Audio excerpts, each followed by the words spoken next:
हम जीत के लेंगे आजादी।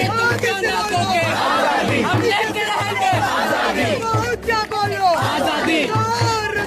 आजादी कश्मीर मांगे आजादी। कश्मीर मांगे आजादी। आसाम मांगे आजादी। तो केरल मांगे आजादी। आसाम मांगे आजादी। बिहार मांगे आजादी। कश्मीर मांगे आजादी। तो यूपी मांगे आजादी। तो यूपी मांगे आजादी। तो मैं भी मांगू आजादी। तो तुम भी मांगो आजादी। भाई जोर से मांगो आजादी।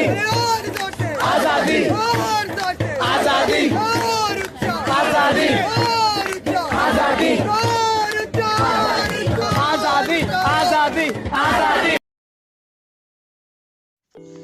शाहीन बाग में आकर हर रोज भीड़ को भड़काने वाली और इन्हीं भीड़ों को इकट्ठा करने वालों में सबसे बड़ी भूमिका निभाने वाली सफूरा जरगर को दिल्ली पुलिस ने गिरफ्तार करके तिहाड़ जेल भेज दिया है। तिहाड़ जेल में उनकी तबीयत कुछ खराब हुई, इसको लेकर वहां प्रशासन ने इनको मेडिकल चेकअप कराने के लिए बोला, लेकिन सफूरा जरगर इस मेडिकल चेकअप कराने से लगातार इनकार करती रही और इसके बजाय वह अपने जमानत के लिए प्रयास करती रही। लेकिन जेल नियमों के अनुसार यदि किसी कैदी की तबीयत खराब होती है तो उसका मेडिकल चेकअप कराना ज़रूरी हो जाता है और मेडिकल चेकअप में सफूरा जरगर 2 महीने की गर्भवती निकली। यानी कि अगर देखा जाए तो वो शाहीन बाग के दौरान ही गर्भ धारण किया है। मज़े की बात है कि सफूरा जरगर छात्रा हैं और जामिया में पढ़ती हैं और अभी शादीशुदा भी नहीं है। यानी कि जो सब कहते थे कि शाहीन बाग दरअसल एक अयासी का अड्डा बन गया है, वह सच साबित हुआ और पूरा भेद खुल जाने पर तमाम एक्टिविस्ट यह कह रहे हैं कि सफूरा जरगर की तो सगाई हो गई थी और वह अपने फियांसे के साथ लिव इन में रहती थी। लेकिन अभी तक इस बात का पता नहीं चल पाया कि इस सफूरा जरगर का फियांसे से कौन है और किस नामुराद शख्स ने इस घटना को अंजाम दिया है। आप इसको गूगल पर सर्च करके देख सकते हैं कि इनके हस्बैंड के बारे में कोई जानकारी उपलब्ध ही नहीं है। हर जगह इन्हें अनमैरिड ही लिखा गया है। अब आपको बताते हैं कि सफूरा जरगर कौन है। दिल्ली में हुए हिंदू विरोधी दंगे में कट्टरपंथी समूह पीएफआई का नाम सामने आने के बाद पुलिस ने जामिया के 2 छात्रों को इस संबंध में गिरफ्तार किया। एक का नाम मीरान हैदर और दूसरा प्रेग्नेंट सफूरा जरगर का है। दोनों पर उत्तर पूर्वी दिल्ली में सांप्रदायिकता हिंसा भड़काने की साजिश रचने का आरोप है, जिसका हम जीत के लेंगे आजादी। हम लेके रहेंगे क्या बोलो आजादी।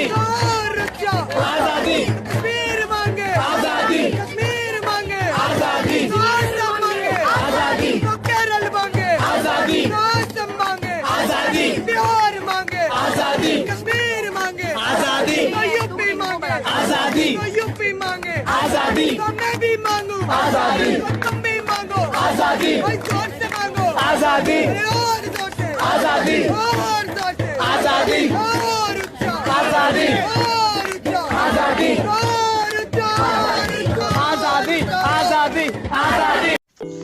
शाहीन बाग में आकर हर रोज भीड़ को भड़काने वाली और इन्हीं भीड़ों को इकट्ठा करने वालों में सबसे बड़ी भूमिका निभाने वाली सफूरा जरगर को दिल्ली पुलिस ने गिरफ्तार करके तिहाड़ जेल भेज दिया है। तिहाड़ जेल में उनकी तबीयत कुछ खराब हुई, इसको लेकर वहां प्रशासन ने इनको मेडिकल चेकअप कराने के लिए बोला, लेकिन सफूरा जरगर इस मेडिकल चेकअप कराने से लगातार इनकार करती रही और इसके बजाय वह अपने जमानत के लिए प्रयास करती रही। लेकिन जेल नियमों के अनुसार यदि किसी कैदी की तबीयत खराब होती है तो उसका मेडिकल चेकअप कराना ज़रूरी हो जाता है और मेडिकल चेकअप में सफूरा जरगर 2 महीने की गर्भवती निकली।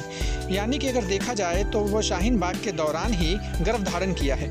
मज़े की बात है कि सफूरा जरगर छात्रा हैं और जामिया में पढ़ती हैं और अभी शादीशुदा भी नहीं है। यानी कि जो सब कहते थे कि शाहीन बाग दरअसल एक अयासी का अड्डा बन गया है, वह सच साबित हुआ और पूरा भेद खुल जाने पर तमाम एक्टिविस्ट यह कह रहे हैं कि सफूरा जरगर की तो सगाई हो गई थी और वह अपने फियांसे के साथ लिव इन में रहती थी। लेकिन अभी तक इस बात का पता नहीं चल पाया कि इस सफूरा जरगर का फियांसे से कौन है और किस नामुराद शख्स ने इस घटना को अंजाम दिया है। आप इसको गूगल पर सर्च करके देख सकते हैं कि इनके हस्बैंड के बारे में कोई जानकारी उपलब्ध ही नहीं है। हर जगह इन्हें अनमैरिड ही लिखा गया है। अब आपको बताते हैं कि सफूरा जरगर कौन है। दिल्ली में हुए हिंदू विरोधी दंगे में कट्टरपंथी समूह पीएफआई का नाम सामने आने के बाद पुलिस ने जामिया के 2 छात्रों को इस संबंध में गिरफ्तार किया। एक का नाम मीरान हैदर और दूसरा प्रेग्नेंट सफूरा जरगर का है। दोनों पर उत्तर पूर्वी दिल्ली में सांप्रदायिकता हिंसा भड़काने की साजिश रचने का आरोप है, जिसके कारण इनके खिलाफ गैरकानूनी गतिविधियां रोकथाम अधिनियम यानी यूपीए